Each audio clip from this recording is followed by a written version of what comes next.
Qatar Economy, 2020 we have a contraction of 4.5% to the tune of 148 billion, I should say, as a GDP, with a small deficit in terms of the current account, US dollar 0.9 billion, which is 0.6% of the GDP.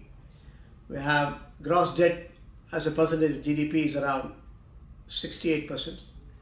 Next year we will be reporting 156 billion GDP with a current account surplus of 4 billion, which is 2% of the GDP, and the borrowing will be at 61% of the GDP. When it comes to the overall growth momentum, we will be doing around 2.5% for the next year.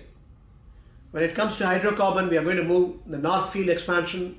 Qatar LNG production capacity will move from 77 million metric ton to 110 million metric ton. The second phase of the expansion will move from 110 to 126 million metric ton. This will lead the incremental economic activity and lending capacity in the government sector for the banks. In April, Qatar borrowed nearly 10 billion. This reflects the strength of the economy to borrow in the challenging times.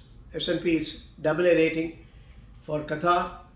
When it comes to port, the Hamad port, which was opened in 2017, a capacity to reach 7.5 million 20-foot equivalent annually. That's huge. 7.5 million TEU, as we call it. The general cargo terminal with a capacity of 1.7 million tons annually, with a capacity to 1 million tons for cereals, a terminal to receive vehicles with a capacity of 500,000 vehicles we can easily import, a terminal for livestock, a terminal for Coast Guard vessels, a terminal for marine support and backup. So you have different terminals, one for Coast Guard, one for vehicles, one for food security, one for vehicle import. This has contributed to huge infrastructure development. When it comes to free zones, we have free trade zones, Al Hul, Ras Abu Fantas, and again, these are opportunities benefit, expand and invest globally, using Qatar as a gateway, setting up your infrastructure in a free zone, access to nearby markets in the Middle East, North Africa, Europe, Western Asia. And again, as a financial institutions, we are supporting the diversification and also supporting the companies who want to set it up.